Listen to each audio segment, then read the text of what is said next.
आकाश LMS college के mathematics का teacher था। वह पिछले साल फर्स्ट ईयर के स्टूडेंट्स को मैथमेटिक्स कंपटीशन में ले गया था। विनय सर, आकाश ने ऑफिस का दरवाजा खोलते हुए हिचक के साथ पूछा, कौन सी एग्जाम स्क्रिप्ट आप चाहते थे कि मैं चेक करूं? डॉक्टर विनय ने फर्स्ट ड्रॉअर खोला और उसमें से एक बुक निकाली। उस किताब के साइड में लाल कलर के धब्बे बने हुए थे जो बिल्कुल सूखे हुए खून की तरह दिख रहे थे। डॉक्टर विनय ने बाहर जाकर किताब के कवर को झाड़कर साफ किया। उन्होंने धीरे से अपना सिर नीचे कर किताब के कवर पर अपना हाथ रखा। उसमें से एक पेपर निकाला। पेपर निकालते समय उनकी उंगलियां झुंझलाती हुई लग रही थी। ये देखिए, डॉक्टर विनय ने पेपर आकाश को देते हुए कहा। पेपर बिल्कुल सफाई से फोल्ड किया हुआ था, पर देखने में पुराना लग रहा था। खोलने के बाद पेपर पर कुछ ऐसी झुर्रियां दिख रही थी जैसे पहले उसे किसी गोल सरफेस पर रगड़ा गया हो। आकाश पेपर देखकर सरप्राइज हो गया था। वह लास्ट ईयर हुए इंटरनेशनल ओलंपिक्स का पेपर था। आकाश ने भी इंटरनेशनल ओलंपिक्स में मैथमेटिक्स का पेपर लिया था और उसमें काफी सवाल भी पूछे थे और पेपर देखने से पहले हर सवाल का जवाब 3 बार दिया था। पहली नजर में उसने पेपर पर बने शब्दों को देखा जो कि काफी वर्टिकली और एक दूसरे से जुड़े हुए लिखे थे। लिखे हुए शब्दों की इंक काफी मोटी थी और देखने में काफी मजाकिया भी लग रहे थे। वह ग्रुप से लिखने वाले इंसान के संयम और इच्छा शक्ति दिखा रहा था। यहाँ तक कि पेपर के आर पार भी आकाश ये देख सकता था कि लिखने वाले इंसान ने पेन कैसे पकड़ा हुआ था। इंसान काफी मजाकिया और एक तरीके का पागल लग रहा था।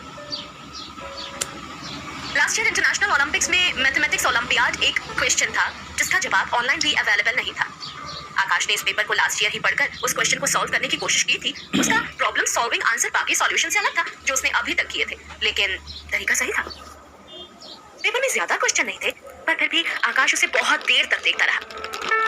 मुझे ओलंपियाड के बारे में ज्यादा कुछ नहीं पता है, तो मैं चाहता हूँ कि आप मेरी मदद करें ये देखने में कि इस बच्चे ने कैसे किया है। डॉक्टर विनय ने कप में चाय डालकर आकाश को देते हुए कहा। आकाश ने चाय का कप ले लिया, पर चाय जल्दी नहीं पी। वह बस पेपर को पकड़े उसकी तरफ ही देखे जा रहा था। डॉक्टर विनय, किसने किया है ये? हमारे कॉलेज के बच्चे ने। आकाश की ये बात पूछने पर विनय सर ने कोई जवाब नहीं दिया और चाय का कप हाथ में उठाकर धीरे से पूछने लगे, क्या ये अच्छा हुआ है? अच्छे से भी काफी बेहतर। आकाश ने पछताते हुए लफ्जों में कहा, अगर मुझे यह बच्चा 2 साल पहले मिला होता तो गोल्ड मेडल आज हमारा होता। डॉक्टर विनय मुस्कुराए पर जवाब नहीं दिया कोई। आकाश को अपनी बात का कोई जवाब नहीं मिला, फिर भी उसने दोबारा पूछा, क्या ये इंसान हमारे कॉलेज का था? आकाश की क्लास के मैथ में सबसे होशियार बच्चे करण और रोहित थे जो पहले ग्रेजुएट हो चुके थे। उनके लिए ये कंपेयर करना कि पेपर किसने किया है थोड़ा कठिन था। अगर अभी वह इंसान उनके कॉलेज में होता तो उनका कॉलेज का हिट हो जाता, पर ये मुमकिन नहीं था क्योंकि उन्हें इस बात का पता ही नहीं था कि पेपर किसने किया है। स्कूल का मेडिकल ऑफिस। सिंपल सा ग्रे कलर का दरवाजा आधा खुला हुआ था। वहीं थोड़ी दूर पर कॉलेज के फिजिकल एजुकेशन की लड़कियां बैठकर बातें करते हुए मेडिकल ऑफिस की तरफ देख रही थी। लड़कियां ऐसे देख रही थी जैसे स्कूल ऑफिस में कोई खजाना हो। ऋषभ ने अपने चमकते हुए कान को लेफ्ट हैंड से छुआ। सोफे पर लेटकर वह मुस्कुराकर अमन की तरफ देखते हुए ये सोच रहा था कि सुबह से ये तेजस्वी लड़की अमन की तरफ उत्साह से देख रही है। तुम्हारी मार्केट वैल्यू सेम ही है। अमन ने उसके मुंह पर से ब्लैंकेट हटाते हुए कहा। चुप करो, हल्ला नहीं करो, ऋषभ ने मिमिक करते हुए कहा। उसने ऊपर देखा और कहा, यह लड़की काफी सुंदर है। ऋषभ ने जल्दी से अपनी पोजीशन चेंज की और स्टाइल में बैठ गया। उसने अपना ब्लैक जेल पेन हाथ में पकड़े हुए धीरे से हेलो कहा, ये रूडली पूछने के पहले कि क्या परेशानी है? अपूर्वा ने ऊपर कपबोर्ड में रखी मेडिसिन्स को देखते हुए कहा, क्या यहाँ पर नींद की गोलियां हैं? उसकी आवाज ना ज्यादा तेज थी और ना धीमी। नींद की गोलियां? ऑफिस में काफी लड़कियां आती थी, पर सिर्फ अमन को देखने ये पहली लड़की थी जो सिंसियरली कोई दवाई लेने आई थी। ऋषभ मन में सोच रहा था कि ये तो बहुत ही रेयर केस है। नींद की गोलियां एक तरीके का नशा है, मैं तुम्हें वो नहीं दे सकता। अचानक से धीमी आवाज आई, कितनी चाहिए? आवाज सुनते ही ऋषभ ने अपना सर घुमाया। अमन की साफ बड़ी बड़ी उंगलियां नींद की गोलियों के डिब्बे पर थी और वह अपूर्वा की तरफ देख रहा था। 10 गोलियां। अपूर्वा ने दवाई के डिब्बे की तरफ देखते हुए कहा। अमन ने अपना सर हिलाकर डिब्बे में से 10 गोलियां निकालकर एक व्हाइट पेपर में बांधकर अपूर्वा को दे दी। अपूर्वा ने वह गोलियां ले ली। उसे उम्मीद नहीं थी कि इतनी आसानी से दवाइयां मिल जाएंगी। उसने अमन की तरफ मुस्कुराकर देखा और अमन को थैंक यू कहा और धीरे से मेडिसिन रख ली। उसका चेहरा काफी सुंदर था, लेकिन उस पर कोई भी एक्सप्रेशन नहीं था। उसकी नाजुक आईब्रोज उसकी सुंदरता को साफ दिखा रही थी। उसकी आंखों में हल्का खून झलक रहा था। वह पूरी तरह सफेद नहीं थी, वह धुंधली सी, डरावनी और भयंकर लग रही थी।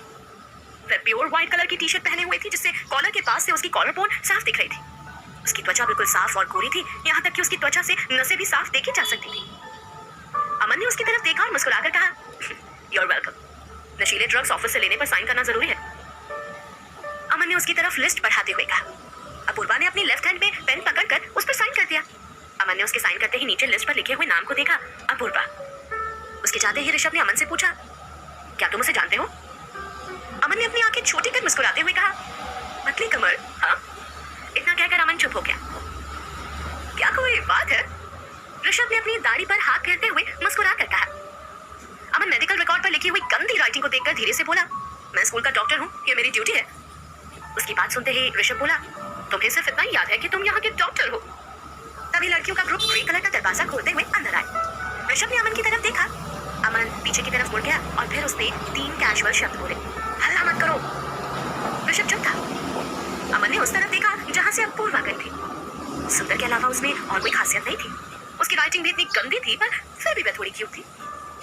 शहर की इतनी सारी अच्छी लड़कियां अमन के पीछे भागती थी और अमन चाहता था कि अपूर्वा उसके पीछे भागे। थर्ड ईयर की क्लास में लड़कियां और लड़के सब एक साथ बैठे हुए थे। पीछे की लाइन में जानवी टेबल पर नीचे अपना सिर झुकाए हुए धीरे धीरे बात कर रही। मैं बाहर चारों तरफ पूछताछ करती हुई आ रही हूँ। रिया सुबह से अपनी बहन की वजह से उदास है। सागर अंकल ऐसा कैसे कर सकते हैं? मैं अपूर्वा को कॉलेज में एडमिशन कैसे दिला सकते हैं और कैंपस में लिए ऑकवर्ड सिचुएशन क्रिएट करा सकते हैं? उसने अपनी चिन रगड़ते हुए कहा, मैंने सुना है कि उसने पूरे 1 साल स्कूल में सिर्फ लड़ाई झगड़े किए हैं। एलएमएस कॉलेज में भी ऐसी कई लड़कियां थी जो सिर्फ लड़ाई दंगे के मामले में ही तेज थी। वह देखने में काफी भयंकर और आम लड़कियों की सुंदरता की तुलना में बहुत ही अलग थी। उसकी बात सुनते ही जानवी ने कहा, मुझे तो लगता है कि वह सिर्फ दिल्ली के एलएमएस कॉलेज में एडमिशन लेकर कैंपस को ज्वाइन करने के लिए आई है। रोहित ने बैग में से अपनी नोटबुक को निकालकर जोर से टेबल पर पटककर धीरे से बोला, शेर की छवि जल्दी ही कुत्ते में बदल जाएगी। स्कूल की घंटी अभी तक बजी नहीं थी। आकाश पहले से ही चैप्टर प्लान करके खुशी के साथ क्लास में एंटर होते हुए बोला, आज हमारी क्लास में एक नया स्टूडेंट आया है, हम सब मिलकर उसका वेलकम करते हैं।